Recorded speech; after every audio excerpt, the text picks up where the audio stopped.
And that old saying, nobody cares how much you know until they know how much you care. So I've tried to take that to heart, and you can definitely run the kids into the ground if it's appropriate time and place, but it's not something we want to do on a daily basis and drive them out of the sport, because again, it stops being fun. Yeah, the things that I am writing about in my third book, which is called Raising a Child Athlete, ? Things you need to know.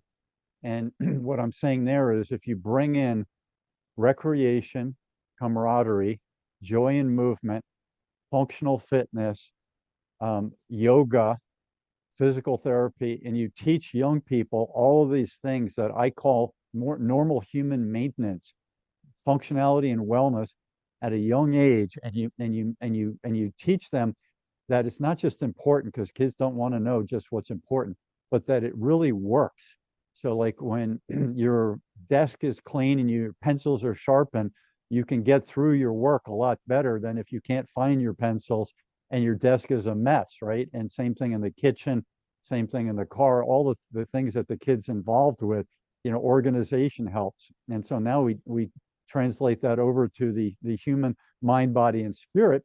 And if you've got things in balance, you've got things maintained, well, then they can be functional tomorrow. So I was thinking when I got out of the water, what am I going to mention to George about me, Sifu Slim, as an athlete? I would say my number one priority has long been, I'm a functional athlete. That's what I want to be. Yes, I want to win.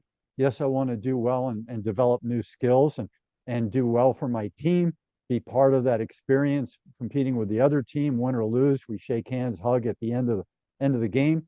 But I want to be functional so that I'm not the one who's limping and has to leave the sport. And believe me, I've had so many injuries over my life that it made me think, why am I doing this? Well, what I learned is, in Brazilian Jiu-Jitsu, the reason I'm still doing it, even starting at 1997, is because I took time off to heal. So that's been really important. Maybe share what you will, George, about some of these things I just shared. Yeah, so it's sometimes you call it the organ recital, because like the last 6 years, I've been teaching skiing as a full-time ski instructor for Deer Valley in Utah. And you were named Coach of the Year this year? Yeah, yes, I was. Kind of a little bit of an honorarium. Wasn't quite sure where that came from. Maybe because I was able to stay out of trouble this year.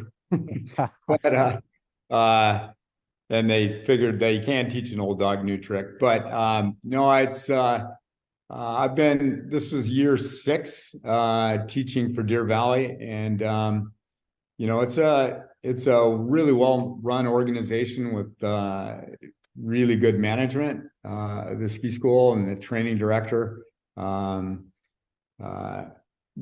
Both the ski school director and the training director were, one is currently on the U.S. national demo team, and one is former national demo team. So in any case, really top skiing skills, skiing talent, and really good mentorship through their experience. But yeah, I've spent a lot of time with those guys out on the hill, and just sort of their infectious attitude has rubbed off a bit, and really starting to see the benefit of being able to take people who, for whatever reason, want to get back into skiing because they've been out for a while, or get started with it, or just to improve the skills that they have, to go out there and see if you can't make some breakthroughs in their performance, and kind of up their level of enjoyment of the activity of the sport. So that's been a lot of fun.